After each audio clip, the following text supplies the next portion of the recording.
Hola y bienvenidos a un nuevo episodio del podcast. Hoy tenemos con nosotros a Iñaki Sainz, investigador de tecnologías de la digitalización en Lortec. Bienvenido, Iñaki. Muchas gracias por invitarme. Primera pregunta. ¿Cómo ha evolucionado tu perfil técnico hasta liderar las tecnologías de digitalización en Lortec? Bueno, yo soy ingeniero en automática y electrónica industrial.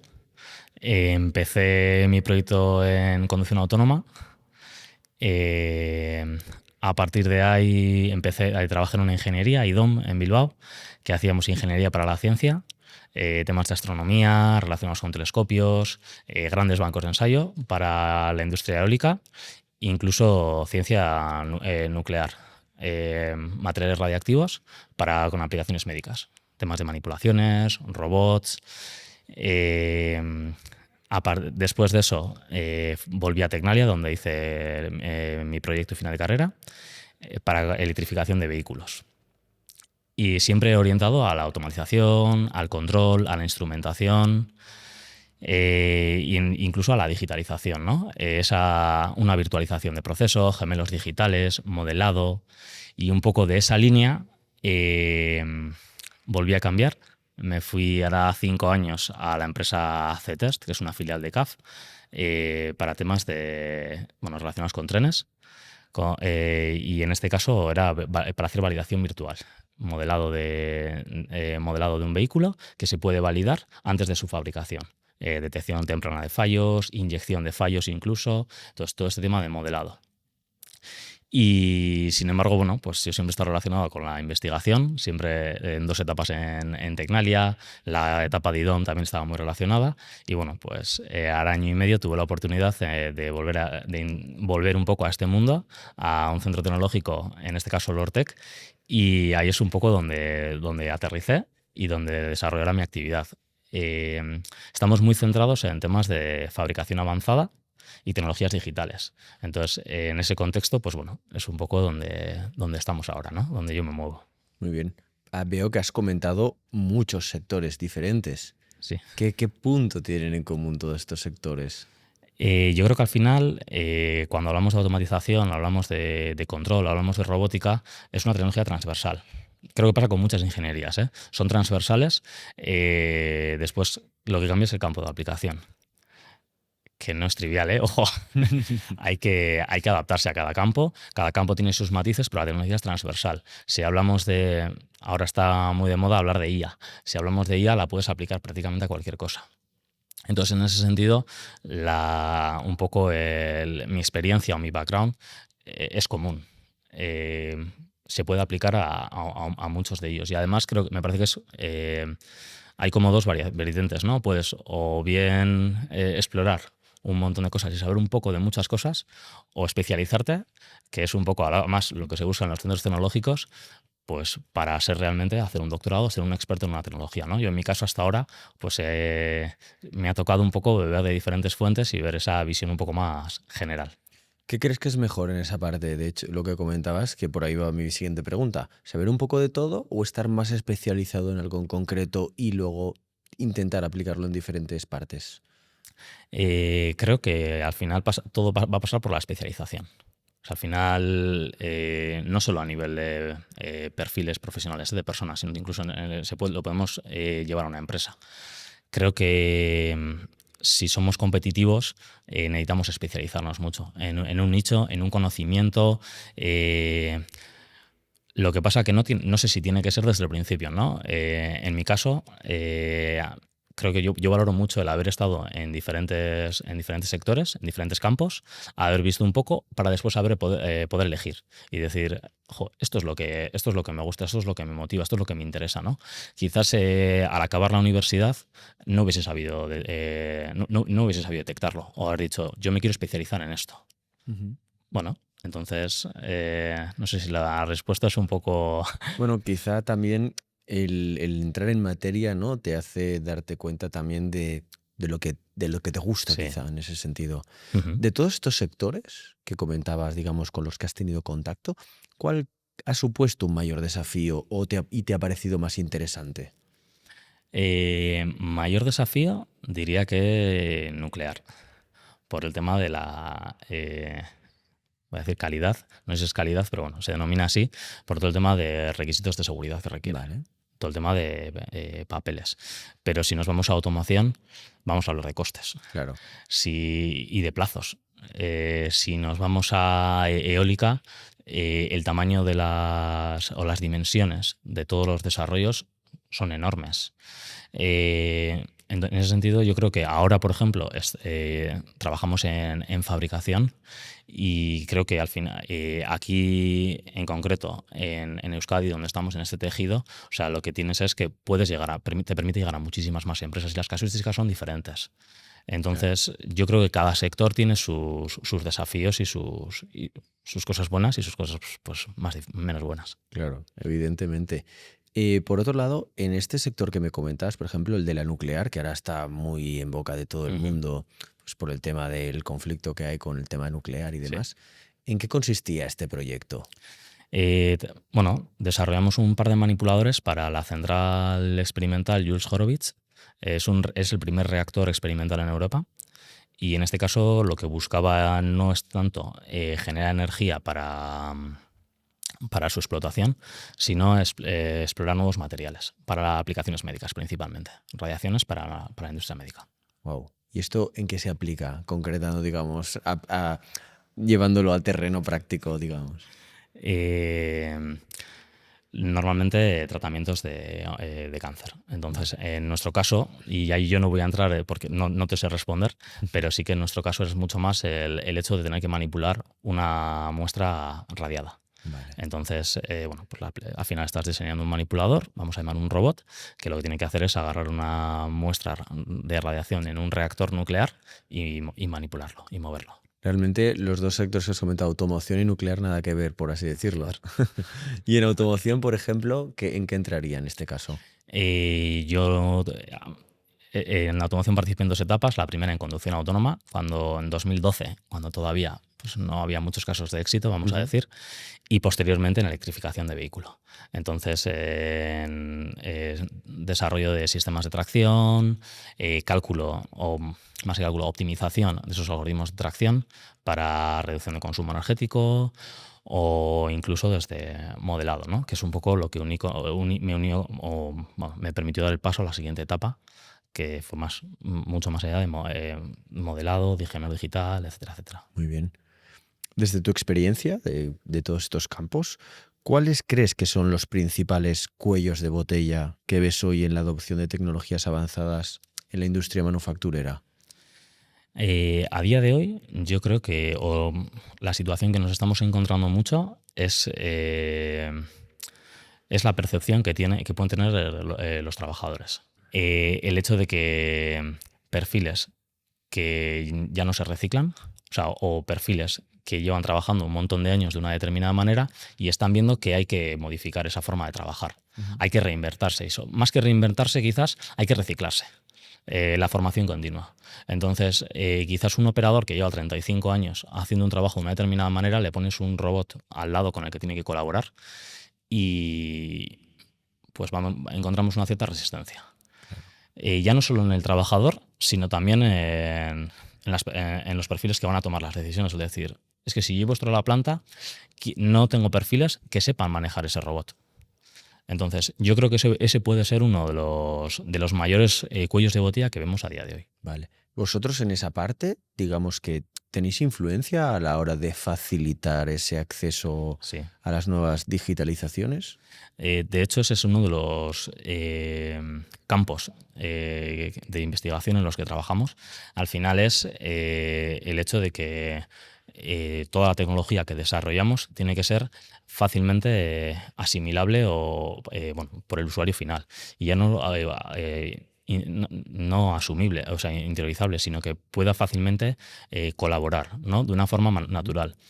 Cada vez vemos más que por lo menos los sectores de investigación, quizás no todavía, no ha llegado al tejido industrial, pero cada vez se habla más de interacciones mediante lenguaje natural con robots. no sé, no lo voy a llamar voz todavía en industria porque hay mucho ruido, pero sí por medio del lenguaje natural. O interacciones multimodales. Poder señalar, poder hacer gestos. Entonces, tanto una cámara como por ejemplo, un teclado o un micrófono, me da igual, que pueda recibir información del usuario para hacer tareas. O tareas complejas incluso. Wow. Un poco también, siguiendo con este tema, ¿qué nivel de madurez crees que tienen actualmente las empresas industriales españolas en cuanto a esta integración? No sé si calificarlo como de inteligencia artificial o y analítica de datos, puede ser. Bueno, al final sí que tienen una inteligencia artificial detrás. A día de hoy prácticamente muchas de las herramientas que utilizamos en el día a día, ya no voy a hablar de los GPT, de los basados GPT, los modelos de lenguaje, que en 2 años y medio desde que salió el primero, o al menos el más famoso de ellos, pues la expansión que han podido tener, ¿no? A nivel de industria, yo creo que todavía estamos lejos de verlo en el día a día. Ya hay pilotos que están funcionando, hay casos de éxito y cada vez a nivel de investigación es más habitual. Pero yo creo que todavía tardaremos un poco en verlo en las plantas. ¿Qué tipo de empresas crees que son las, digamos, pioneras en esto que comentas y qué tipo de caso de éxito se están llevando a cabo? Yo creo que los casos de éxito que estamos viendo son sobre todo a nivel de desarrollo de producto. Vale. El salto creo que va a ser cuando veamos usuarios finales. Ese va a ser, yo creo que realmente el decir, tenemos ingenierías, tenemos startups que ya están haciendo, bueno, o centros tecnológicos, por supuesto, universidades, que ya están dando esas, o que ya tienen esas tecnologías. Hace falta la parte de comercialización, ¿no? Vale. Normalmente suelen ser las empresas tractoras, quizás, las que pueden tener un poco ese liderato, ¿no? O sea, ser más pioneras en ese sentido, la adopción de tecnología. Muy bien. Pasaría a otro bloque y me gustaría profundizar un poquito en Lortec y su enfoque pues, en todo el tema de la digitalización industrial. ¿Cómo estructura Lortec sus líneas de investigación para que respondan a necesidades reales de la planta industrial? Vale. Nosotros en Lortec somos un centro tecnológico muy sectorizado. Trabajamos en fabricación avanzada, en concreto en 3 campos. El primero es tecnologías de unión, véase soldaduras de todo tipo. Segundo es fabricación aditiva metálica y de nuevo pues con diferentes procesos que hay aplicables en la industria. Y tercero es tecnologías de digitalización. No solo para apoyar a los 2 primeros, más allá, pero bueno, tenemos un peso bastante grande pues por cercanía en estos procesos, ¿no? De tecnologías de unión y aditivo. Entonces, en este caso, pues por ejemplo, tenemos mucho peso en robótica y control de proceso, algoritmos de visión, bien con algoritmos o con imágenes con cámaras ópticas, bien con imágenes termográficas, sobre todo tema de inspección de calidad. Vale. Siempre orientado a proceso. No sé, pues detectar la calidad de un cordón de soldadura que puede tener poros, o detectar en una fabricación aditiva que se ha hecho una pieza si es correcta o no es correcta, o si tiene defectos subsuperficiales, vale, por ejemplo. Para que alguien, digamos que no sea tanto del sector, ¿en qué afecta, por ejemplo, que alguna pieza, por ejemplo, tenga algún poro o alguna cosa? Que la soldadura va a acabar fallando. Entonces, ya no solo que vaya a acabar fallando, sino que es la forma de asegurar realmente que tu producto cumple con las exigencias de calidad. Si das una soldadura con poros, puede no fallar, pero no estás garantizando que estás cumpliendo con los estándares de calidad que te está exigiendo tu cliente. Y entonces, en ese sentido, nosotros sí que tenemos soluciones y líneas de investigación que trabajamos muy activamente en todo el tema de seguimiento de la vamos a decir, inspección de calidad, incluso en algunos casos aseguramiento de esa calidad. Muy bien. ¿Cómo son las instalaciones de un centro tecnológico como Lortec? Bueno, la verdad es que está muy bien y invitamos al que quiera venir a visitarnos. Contamos con 17 células robotizadas orientadas a estos 2 procesos que comenta, a los 3 procesos, ¿no? A digitalización, tenemos para fabricación aditiva, tenemos para soldadura. Lo que nos permite tener sistemas robotizados o células robotizadas sobre todo es repetibilidad. Si estamos haciendo investigación, A veces haremos pruebas y esas pruebas pueden ir bien o pueden no ir bien, pero somos replicables. Replicables. Replicables. Replicables. Joder, no me ha Ah, salido. tranquilo. Replicables. Joder. Bueno, somos repetitivos. Entonces, en ese sentido, podemos repetir las pruebas garantizando que vamos a obtener los mismos resultados una y otra vez. Vale, eso es muy importante también en industria.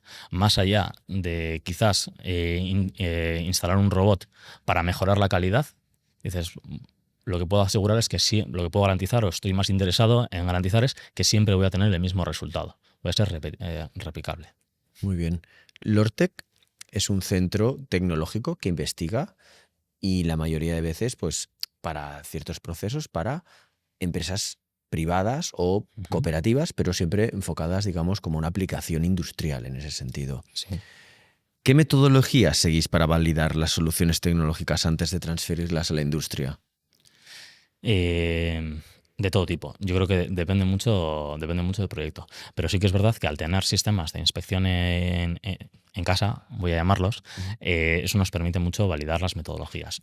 Por ejemplo, ahora estamos trabajando en un proyecto nuevo de robótica cooperativa, que lo que queremos es con múltiples robots conseguir soldaduras sin utillajes, que no es trivial. ¿Vale? En este caso, uno de los problemas es que los robots no son capaces de garantizar la posición. Y bueno, estamos trabajando en que entre diferentes robots puedan hacerlo.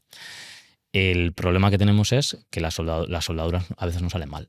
Bueno, pues como tenemos soluciones en casa, podemos detectar de una forma muy rápida, muy fácil e incluso muy barata, si la soldadura es correcta o no. Claro. Bien utilizando cámaras, como decía, cámaras ópticas, termográficas, utilizando perfilometría para mirar aspectos geométricos del cordón. O sea, tenemos un montón de posibilidades y nos permiten validarlo en casa. Muy bien. ¿Cómo equilibráis en Lortec la investigación de frontera con las exigencias time to market de vuestros partners industriales?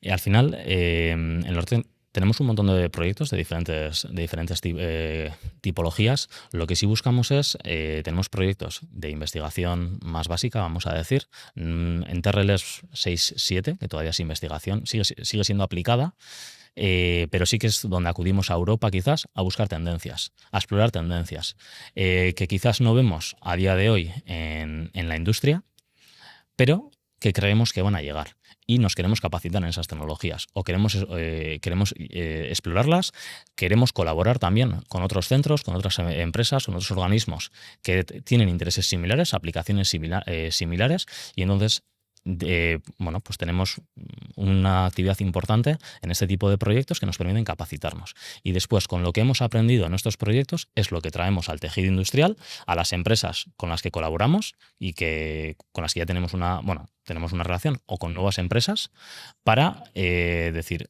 hemos visto esta tendencia, la llevamos trabajando los últimos años y creemos que lo podemos aplicar a tu negocio.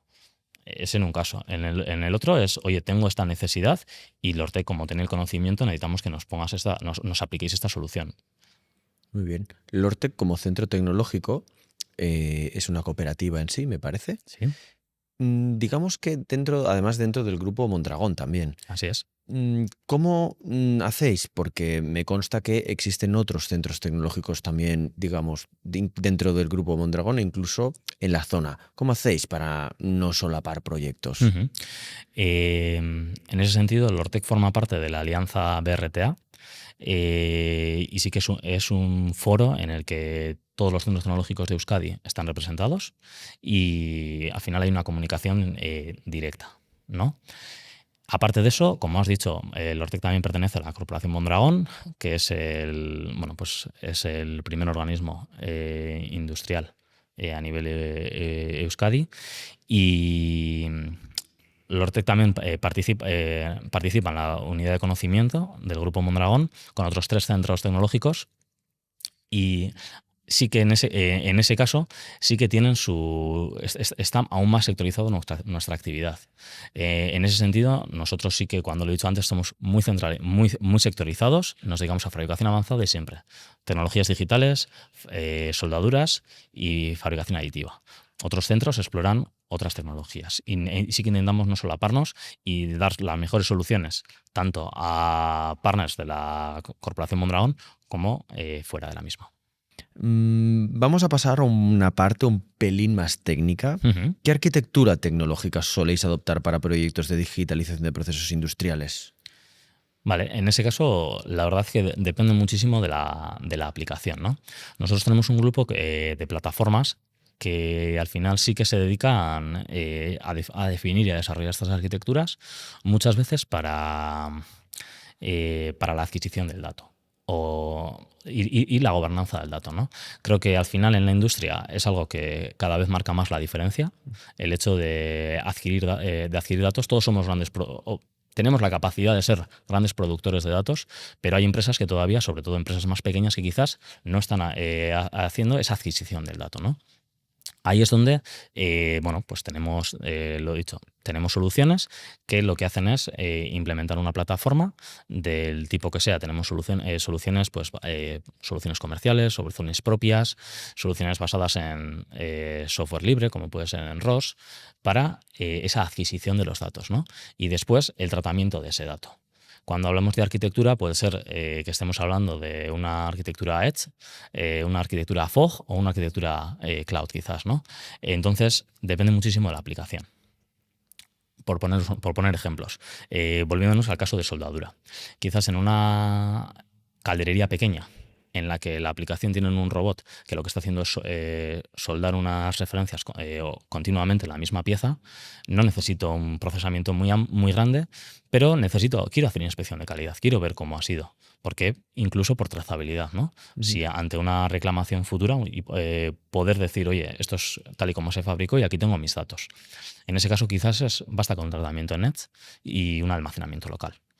O si nos vamos a proyectos más grandes, en una fabricación aditiva, por ejemplo, en el que estamos depositando una pátina de polvo que después fundimos con un láser, es un proceso SLM, para los que puedan conocer, bueno, para todo el mundo en general, lo conozcan o no. Y al final, en este tipo de procesos se generan muchísimos datos. Pues porque al final, se generan muchos datos. Entonces son muy pesados. Y si queremos aplicar modelos para mirar lo que decía, pues inspección de calidad, ¿no? Computacionalmente son muy pesados. Quizás hacerlo en Edge no tiene sentido. Es mucho mejor llevarlo a la nube. No tenemos unos requisitos tan exigentes normalmente, porque no suele ser producción serie, suele ser mucho más tiradas más cortas. Entonces, en ese caso, pues nos iríamos a una arquitectura cloud. Y luego en medio, pues arquitecturas de todo tipo. Muy bien. ¿Cómo estáis integrando visión artificial e inteligencia artificial para el control de calidad automatizado? Bueno, yo creo que a día de hoy van un poco de la mano. Rara es la aplicación de visión en la que ya no se aplican tecnologías de inteligencia artificial. Y además, en un entorno industrial es donde creo que realmente puede aportar un valor, ¿no? Lo que decía antes, el dato. En aplicaciones muy sencillas quizás se puede aplicar métodos más tradicionales, lo voy a llamar, pero a día de hoy, con el coste que tiene desarrollar un algoritmo de inteligencia artificial y desplegarlo, quizás no tiene sentido. ¿Dónde sí puede tener sentido? ¿Dónde tiene sentido aplicar inteligencia artificial y dónde creo que puede marcar una diferencia, por ejemplo, en procesos que son propios? Quiero decir, ahora estamos acostumbrados, o cada vez vemos más al menos, procesos de visión generalistas, ¿no? Sistemas de, yo qué sé, detección de personas. Incluso se ven por ahí reconocimiento facial, aunque, bueno, con sus particularidades. Se ve para... no lo sé, detección de QRs. Hay un montón de sistemas basados en inteligencia artificial de visión. Pero ¿qué pasa cuando queremos utilizarlo para detectar un defecto en una pieza? Y esa pieza solamente la tengo yo. Quizás un modelo que hemos entrenado generalista, ¿no?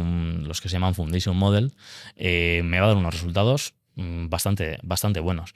Pero siempre es verdad que al final voy a tener que reentrenar con mis datos, porque el producto es muy particular. Y además ahí creo que no solo en visión, sino que sí que puede ser en esa especialización, esa particularización hacia mi proceso, realmente mi necesidad, donde tiene sentido empezar a coger datos, a digitalizar también las industrias, ¿no? A decir, estos son mis datos, esto es donde yo entreno, esta es mi necesidad y estoy haciendo algo que realmente se ajusta a lo que necesito.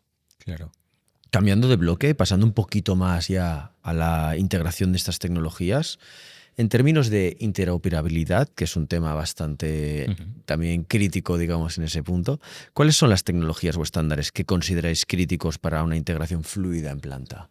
En ese sentido, nos apoyamos bastante en tecnologías open source cuando las hay, como un sistema, por ejemplo, ROS. ROS, para el que no sepa, bueno, es un middleware, es open source, y lo que permite es, sobre todo, interconectar soluciones de múltiples fabricantes.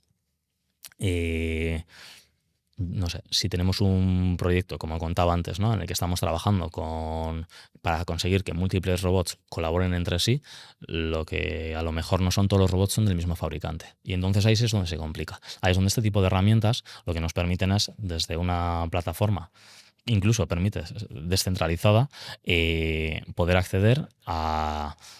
Creo que ahora el término es hardware heterogéneo, Vale.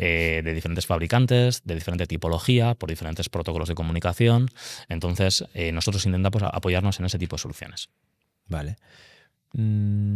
¿Crees que en ese punto que comentabas, la colaboración de los fabricantes de robótica es necesaria o es vital? Creo que en ese sentido están dando cada vez más pasos. Eh, y yo creo que están dando cada vez más pasos los fabricantes. Por ejemplo, donde hace unos años cada uno estaba interesado en vender el robot y te daban el software para comunicarte con él, ahora están empezando a explorar nuevos servicios. Además de vender el robot, lo que quieren es venderte también el sistema que se comunique con el robot, la licencia, un tono quizás más abierto, ¿no? Pero además estamos viendo también, volviendo un poco a ROS, que cada vez más fabricantes sacan drivers para comunicarse con ellos. Entonces, al final, yo creo que sí que están un poco abriendo al hecho de decir, no, quizás no voy a conseguir que toda mi planta sea, no lo sé, ABB o FANUC o del que sea, pero lo que quiero es instalar mi robot, instalar mi servicio, ¿no? Entonces, bueno, no sé si llamarlo tanto como colaboración, pero bueno, sí que yo creo que hay una tendencia hacia esa cooperación entre ellos. ¿Cuál, digamos tú, como desde una visión un poco más imparcial, al no ser como fabricante, cuál crees que sería el punto óptimo de esto? Yo creo que al final, creo que van a tener que ir abriendo. Entonces, van a tener, porque la competencia es muy grande. Entonces, si la solución es una solución muy cerrada, normalmente es menos competitiva que una solución que te permite integrar con un sistema de visión, o que te permite integrar con este sistema de visión en concreto porque por lo que sea me interesa. Entonces, centrarse en conseguir dar la solución completa creo que ya no va a funcionar. Creo que todos tenemos que colaborar. Creo que es súper importante, y los fabricantes de robots también. Muy bien. En base a tu experiencia también de proyectos que desarrolláis, ¿qué ratio encontráis entre proyectos de modernización de instalaciones existentes y nuevas plantas? Nosotros no nos dedicamos tanto al desarrollo de nuevas plantas, sino a aplicar la tecnología en una planta ya existente, ¿no? Quizá desde el punto de vista de un centro tecnológico, desde nuestro punto de vista, podemos estar más interesados en abordar proyectos que partan de una base tecnológica. Vamos a decir, si no hay ninguna base tecnológica, vamos a decir, si no hay una instalación de un bus de campo para recoger datos, si no hay si no utilizan ordenadores, pues porque trabajan todo de forma manual, es más difícil ese paso. No digo que no se pueda dar, pero es más complicado. Entonces, desde un punto de vista de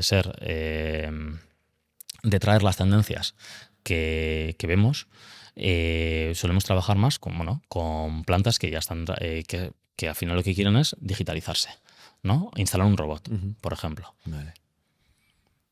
En base a esto también, ¿podrías hablarme, por ejemplo, algún caso real donde que hayáis tenido un caso de éxito donde se haya la combinación de IA, por ejemplo, con visión artificial, pues haya generado un impacto interesante? Ujú.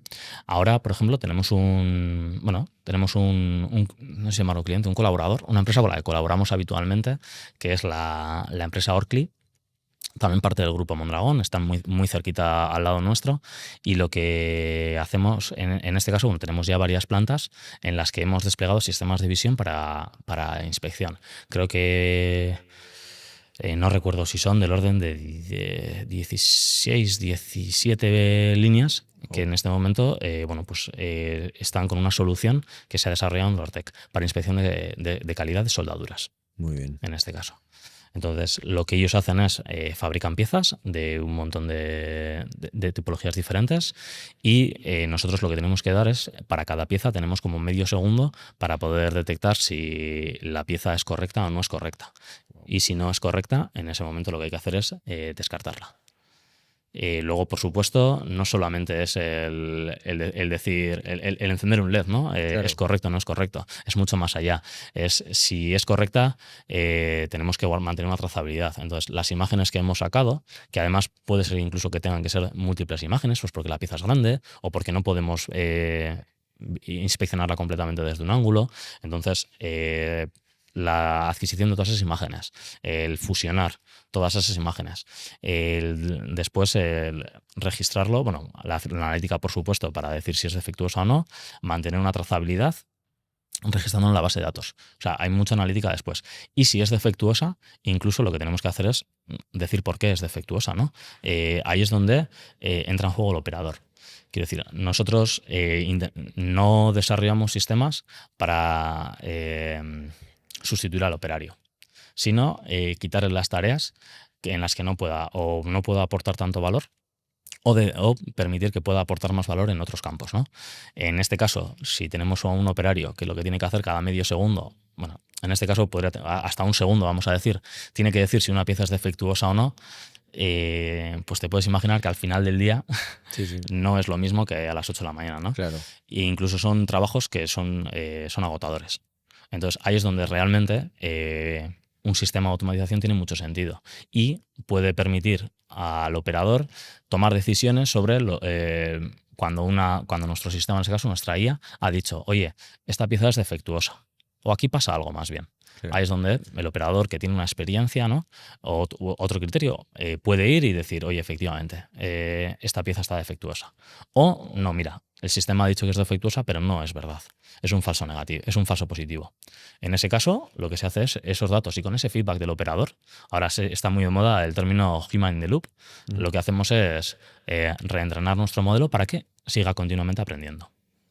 ¿Cuál sería el papel de Lortec una vez hecha, por ejemplo, la instalación de este sensor de visión para la detección de la calidad? Es decir, antes no existía, ahora existe. ¿Cómo es esa transformación de ese puesto de trabajo, incluso esa manera de trabajar?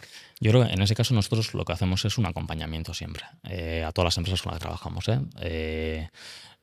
Sí que es verdad que no somos integradores. Nuestra misión no es entregar un producto en un TRL9, en un TRL10, que ya se pueda desplegar en la industria. Lo que nosotros queremos transferir es un conocimiento. ¿Vale? Entonces, cuando transferimos una solución a una empresa, lo que queremos es que ese conocimiento llegue al tejido industrial, ¿no? a nuestro cliente. Y después, a partir de ahí, ellos mismos lo puedan seguir desarrollándolo, lo puedan explotar. Incluso en este caso, pues si hay que, pues por supuesto damos una formación y acompañamos, ¿vale? No nos acabamos desvinculando.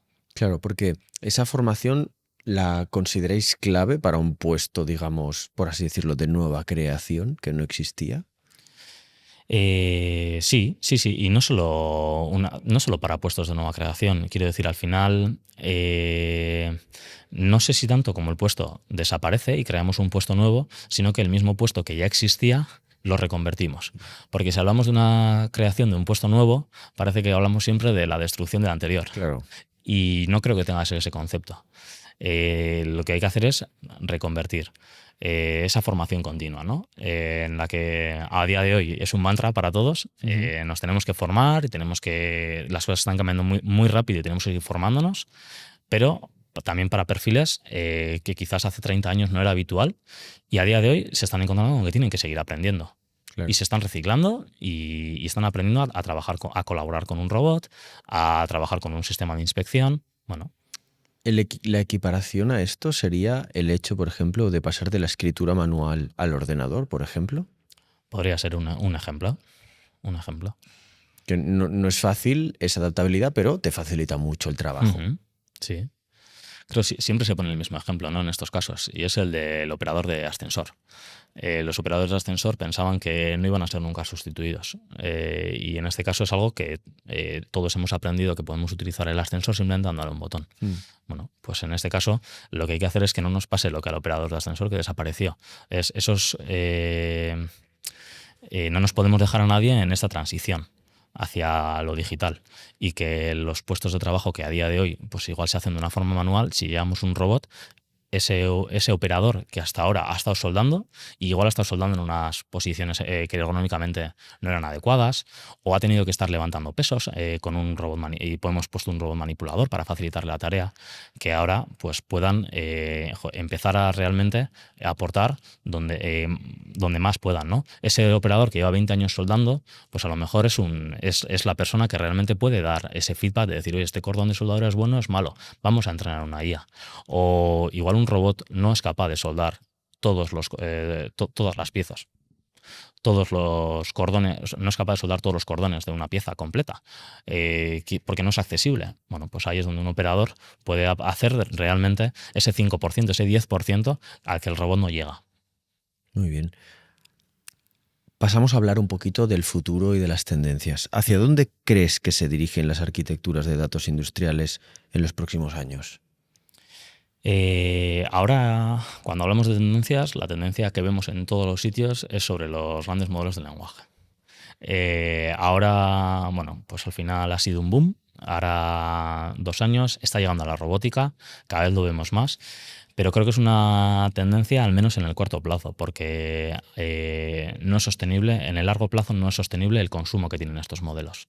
Y no solo el consumo, sino la gobernanza del dato, ¿no? Cuando tú lanzas una consulta a ChatGPT, esa consulta que has lanzado, esos datos que has introducido, ¿a dónde van?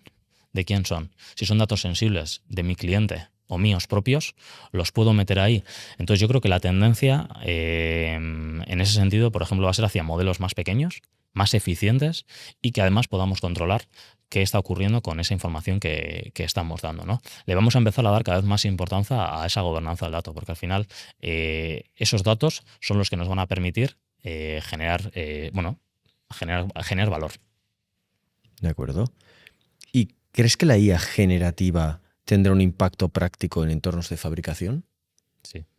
Sí, en ese sentido, no tengo duda, ya lo estamos viendo. Por poner un ejemplo, hace poco estuvimos en una conferencia en la que un OEM presentaba una puerta de un coche y le pedía a una IA generativa rediseñarla para un modelo nuevo.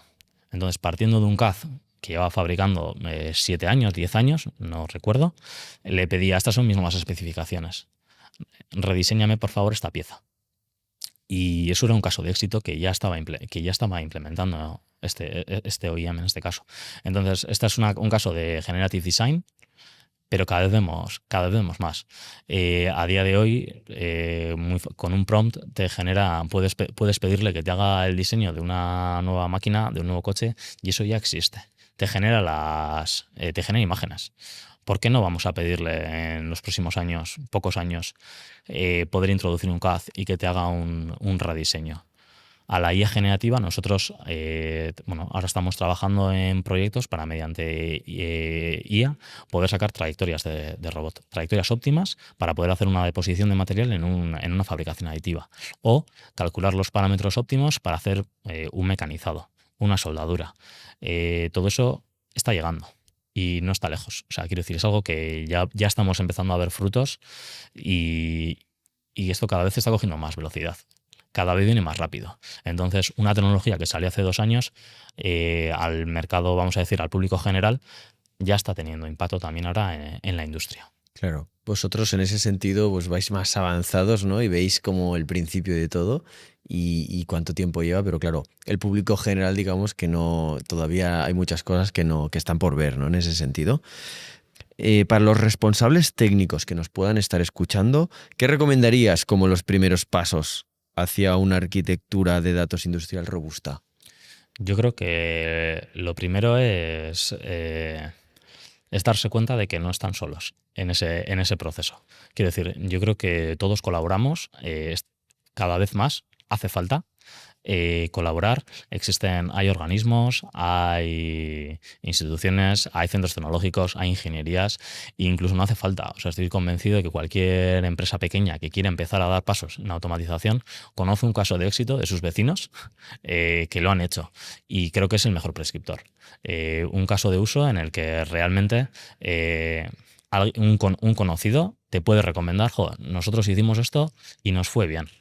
Y luego creo que hay que perderle el miedo.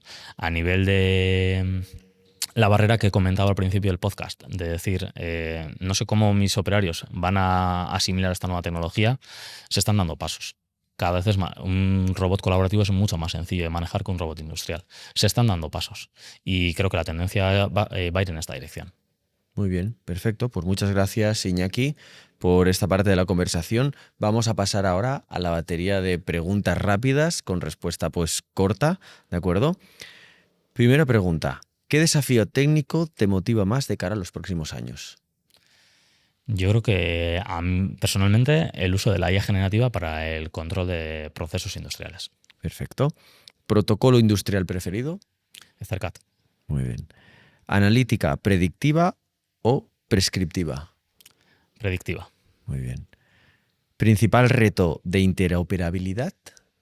Comunicación de componentes de diferentes fabricantes. Perfecto. ¿Algoritmo de IA favorito para procesos industriales? Reinforcement learning. Muy bien. ¿Monitorización continua o análisis periódico?